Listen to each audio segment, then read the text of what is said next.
मुन्ना शुक्ला या फिर वीणा देवी, वैशाली में कौन जीता? 6 चरण की वोटिंग समाप्त हो गई है और सबको लग रहा है कौन सीट पे कौन आगे। तो हम एक एक करके सारे सीट का विश्लेषण आपको बता रहे हैं। अब हम जिस सीट पे बात करने आए हैं वो सीट कोई और सीट नहीं, वो सीट वैशाली की सीट है। जी हां, वैशाली चिराग पासवान के कोटे में गया। वीणा देवी चिराग पासवान से बगावत करती हैं, पशुपति पारस के साथ जाती हैं। और एक साल पहले जब लगता है वीणा देवी को कि पशुपति पारस की नहीं चलने वाली, तो वीणा देवी घर वापसी करके चिराग के पास आ जाती हैं। और राजद से है मुन्ना शुक्ला। देख रहे हैं द इंटरव्यू इंडिया, मेरा नाम हमजा है। देखिए, वैशाली में एक तरफ अभी क्या हुआ, पिछले बार मार्जिन लाखों से ऊपर का था वीणा देवी और उनके अगेंस्ट में जो थे, और रघुवंश प्रसाद बाबू थे पिछले बार उनके अगेंस्ट में। रघुवंश प्रसाद बाबू के होने के बावजूद वीणा देवी इजीली जीत गई थी। मगर इस बार मैदान में मुन्ना शुक्ला, और मुन्ना शुक्ला के ऊपर की वेब सीरीज कहानी आपको सब पता है। मुन्ना शुक्ला के भाई का नाम छोटन शुक्ला है, और मुन्ना शुक्ला और आनंद मोहन, मतलब मुन्ना शुक्ला के भाई और आनंद मोहन की अच्छी नजदीकी है। और ये सारी कहानी इसको बाद में हम कभी बताएंगे।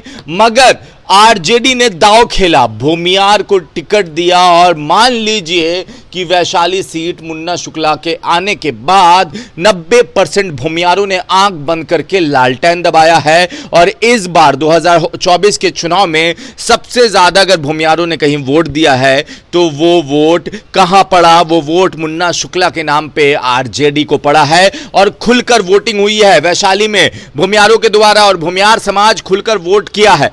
दूसरी तरफ वीणा देवी से लोग नाराज थे, चिराग पासवान से भी लोग नाराज थे कि उसी को टिकट दे दिया जिसने गद्दारी की, तो पासवान समाज नाराज था। दूसरी तरफ राजपूत समाज ने भी खुलकर वोटिंग नहीं की है, और वीणा देवी के जो पति हैं वो जेडीयू से एमएलसी हैं, और उनका जो इमेज है वो एक तरफ से रॉबिनहुड वाला नहीं, बाहुबली वाला है। रॉबिनहुड और बाहुबली में बहुत फर्क होता है, जिस तरह से लोगों को पता है।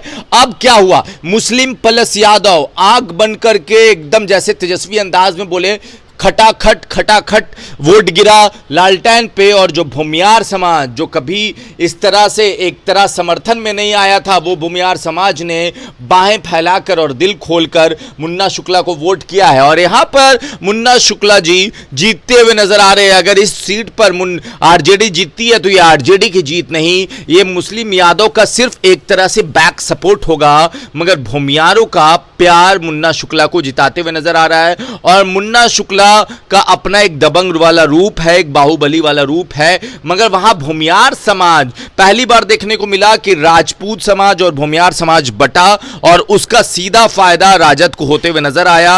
राजद वहां पे खेला करते नजर आई। 4 तारीख को जब काउंटडाउन शुरू होगा तो उस काउंटडाउन में मुन्ना शुक्ला वीणा देवी की परेशानी बढ़ाते हुए नजर आएंगे। और यहां पर एक चीज बता दें कि पिछले बार जो सीट पे चुनाव का रिजल्ट आएगा वो तो 4 को, मगर छठे फेज में शिवहर ऐसी जगह जहां पे राजद सीट जीत सकती है, मोतिहारी जहां पे राजद जीत सकती है, संजय जायसवाल की सीट जहां पे राजद जीत सकती है, और वैशाली, इन सारे 3 सीटों के बाद अगर सबसे अच्छे मार्जिन से राजद कहीं जीतेगी तो वो ये सीट है। कौन सी? वैशाली। मुन्ना शुक्ला की जीत हो सकती है। बाकी आप अपनी राय नीचे कमेंट बॉक्स में लिखें। धन्यवाद।